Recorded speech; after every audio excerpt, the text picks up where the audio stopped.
Les Juifs de France, comme le fait aujourd'hui le ministre de l'Intérieur, peuvent porter avec fierté leur kippa. Belle image de la ville d'Evry. Vous voyez quelques blancs.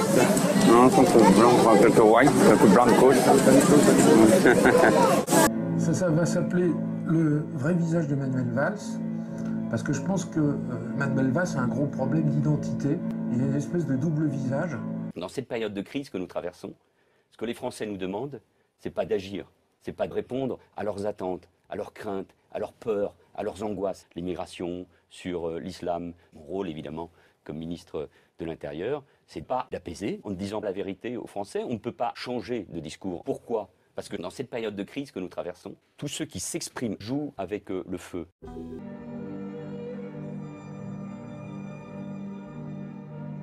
Par ma femme, je suis lié de manière éternelle à la communauté juive et à Israël, quand même. Donc je ne viens pas ici pour recevoir des leçons de brevet. Il tape sur la table, qui à un moment dit merde, mais quand même. Merde, quand même. Enfin, cet engagement en faveur d'Israël de Manuel Valls est quelque chose d'extrêmement récent. Cet engagement a environ 5 ans. Et tout ce qui s'est produit avant, c'est-à-dire en gros de 1980 à 2008, au moins, Manuel Valls est engagé exactement de la même manière, mais en faveur du peuple palestinien. De manière éternelle à la communauté juive et à Israël, quand même.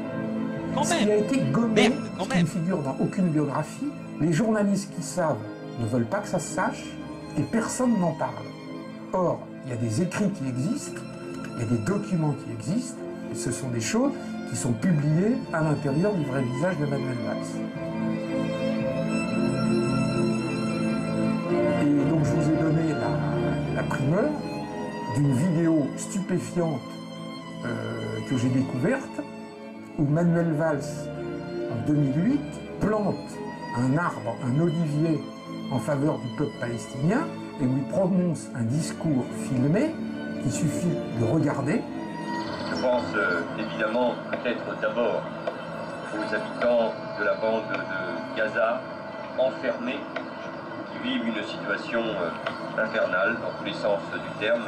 Nous sommes responsables d'un long travail à mener collectivement afin de combattre la haine, les divisions et les préjugés.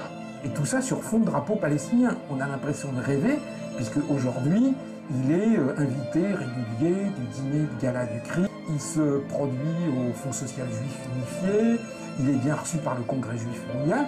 Et je dirais que dans les milieux dissidents, c'est cette image très sioniste.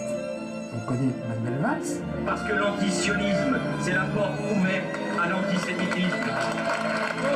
Tous ceux qui ne peuvent pas accepter que la haine se déverse dans nos quartiers au nom de la critique d'Israël, nous devons faire corps, nous devons être unis pour combattre cet antisémitisme nouveau qui est né, qui se nourrit de cet antisionisme. L'édification d'un mur honteux, la poursuite des colonisations, le sort des prisonniers, bref des événements qui ne vont pas dans le sens de la paix.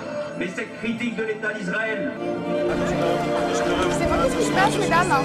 Qu'est-ce qui se passe? Qu'est-ce qui se passe? Je vais vous expliquer, madame. Il y a une dame en foulard, donc on nous a contrôlés, on a nos papiers, il y a tout ce qu'il faut. On est en règle. On est en règle, mais on nous dit de quitter les lieux. Il n'y a que nous qui quittons les lieux.